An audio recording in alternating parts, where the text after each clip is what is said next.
Good morning বন্ধুরা, শুভ সকাল। তো সকাল সকাল একদম উঠে পড়েছে। আর এমনিতেও আমি সকাল সকালই উঠি, ঠিক আছে। আমি কিন্তু একদম ভোর ভোরই উঠি। তো আজকে আরও একটু তাড়াতাড়ি উঠেছি। উঠে যা আশিবাসি কাজ ছিল সেরে ফেলেছি। সারার পরে চান টান করে এসেছি, ঠাকুর পুজোও করা হয়ে গেছে। এখন হচ্ছে জলখাবার বানাতে বসে গেছি। তো আজকে করব একটু মটর ডাল আর আলু সিদ্ধ করে দিয়েছি, ওটা একটু তরকারি মতন করব। আর এখানে আছে আটা, তো আটা মাখছি, আটাটা একটু পরোটা ভাজবো। তো সকালবেলায় জিজ্ঞাসা করেছি যে কর্তামশাই কাছে রেখে যে কি গো আজকে কি করবো জলখাবারে, লুচি বানাবো? বলছে না, লুচি বানানোর দরকার নেই, পরোটা ভাজো আর একটু ওই ডাল মতন করে দাও আলু দিয়ে। তো এই হচ্ছে সকালবেলার ব্রেকফাস্ট। তো সকালবেলার ব্রেকফাস্টটা আজকে ভালোভাবেই মানে ভালো দিয়েই শুরু করছি, কারণ আজকে হচ্ছে জামাই ষষ্ঠী।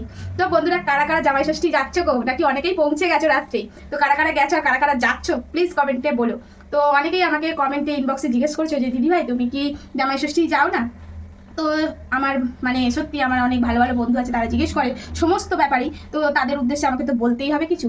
তো বলছি বন্ধুরা, যেহেতু পার্সোনাল ব্যাপার আমি এগুলো সবসময় আনি না সোশ্যাল মিডিয়ায়, তো তাও যেটুকু জিজ্ঞেস করছে সেইটুকুই উত্তর দিচ্ছি। না, আমি জামাই ষষ্ঠী যাই না, আর আমার জামাই ষষ্ঠী যাওয়ার মতন কোনো জায়গা নেই। এই হচ্ছে তোমাদেরকে ছোট্ট করে আপডেট দিলাম। তো যাই হোক, জামাই ষষ্ঠীটা কি হয়েছে, ঘরের জামাইকেই তো একটু আদর আপ্যায়ন করতে হবে। তো আমার জামাইকে আমি আপ্যায়ন করবো। জামাই বলতে কিন্তু আবার অনেকেই ভেবো না আমার মেয়ের জামাই। অনেকেই দেখি মানে আমরা এদেশীয়রা অনেকেই বর বলে, কিন্তু মেয়েদের বরকেও জামাই বলে সম্বোধন করা যায়। তো যাই হোক, আমার বরকেই আমি জামাই ষষ্ঠী মতন করবো। তো সকালবেলায় এই হচ্ছে খাবার দাবার করছি, একদম পরোটা আর তরকারি দিয়ে। বলেছিলাম লুচি করব, তো কি বলবো, বললো না লুচি বানাতে হবে না।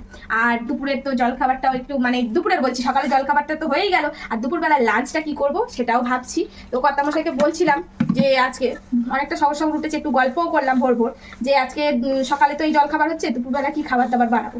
তো কর্তামশাই বলছে বলো কি বানাবে। তো তার সঙ্গে আলোচনা করলাম। তো দুপুরেও ইচ্ছা আছে একটু মানে মাটন বানানোর। তো দেখা যাক। তো তোমাদের দাদাভাই জলখাবারটা খেয়ে মাটন আনতে যাবে। তো আজকে তো শুনি মাটন দোকানে তো অনেক ভিড় থাকে, অনেকেই তো কালকেও কিনে রাখে। তো যাই হোক, অল্প করে একটু মাটন নিয়ে আসবে, 3টে লোক আর বেশি কি লাগবে। তো মাটন বানাবো। আর আমার না আগাগোড়াই তোমাদের বলি, আমার না অতিরিক্ত তরকারি পত্র ভালো লাগে না, 3 রকম 4 রকম। তো একটু মাটন বানাবো, সাথে একটু উচ্ছে আর আলু ভাজার ইচ্ছা আছে, আর যদি পারি তো চাটনি। এই হচ্ছে খাবার দাবার। আজকে দুপুরেও বানানোর ইচ্ছা আছে, সেটা তোমাদের সঙ্গে শেয়ার করবো। তো এখন হচ্ছে সকালের এই খাবার দাবার। তো এই তো জামাই ষষ্ঠী স্পেশাল ভুড়িভোজ, আমাদের এটাই স্পেশাল, ঠিক আছে। তো অনেকেই বলে দিদি ভাই তোমাদের এই সুন্দর ছোট্ট সংসারে এত সুন্দর করে তুমি গুছিয়ে রাখো, এত সুন্দরভাবে মানে তোমরা কি বলবো চালাও, তোমাদের দেখে অনেক কিছু শেখার আছে, ভালো লাগে। তো দেখো, ভালো লাগে, শেখার আছে, সবই ঠিক আছে, কিন্তু আমি এরকমভাবেই চলি। খুব আহামরি কিছুর প্রয়োজন নেই, অল্পতেই খুশি থাকার চেষ্টা করি, তাহলে কি হয় সবসময় খুশিই থাকা যায়। তো এই তো এতেই খুশি। সকাল সকাল এই হচ্ছে একদম জবরদস্ত। আর আমার বরকে ইচ্ছা আছে আজকে একটু মিষ্টি এনে দেওয়ার, ঠিক আছে জামাইকে। তো বন্ধুরা, তোমরা সবাই কিন্তু অবশ্যই কমেন্ট করে বলবে কারা কারা জামাই ষষ্ঠী গেছে গো। আর তারপরে তো আছেই কালকে কিন্তু আবার সবার কাছ থেকে আবারও জানতে চাইবো যে জামাই ষষ্ঠী গিয়ে কী কী খেলে, সেটাও বলবে, ঠিক আছে। তো চলো সকাল সকাল মানে জল খাবারটা রেডি করে নিই। আর এক কথা 50 বার বলছি আমি, তাই না?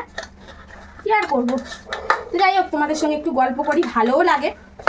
আর বুঝতেই পারছো প্রচণ্ড ঘেমে যাচ্ছিস, স্নান করে আসলাম সবে, তাও ঘামছি। হে ভগবান, কি গরম। ঠাকুর, এখন আর ঠাকুরের কাছে না অন্য কিছু চাওয়া পাওয়ার নেই। অনেক সময় তখন বলা তো ঠাকুর ওফ ওইটা যদি পেতাম, ঠাকুর ওটা যদি হতো।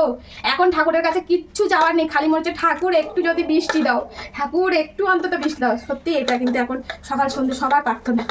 তো যাই হোক, আজকে একটু বৃষ্টি যদি হয় না, ঠাকুর ঠাকুর করে, খুবই ভালো হয়। জামাইরা সব যাবে গরমে ঘেমে নিয়ে চ্যাপচ্যাপে হয়ে যাবে, তাই না? আর ভালো মন্দ খেলেও কষ্ট হবে।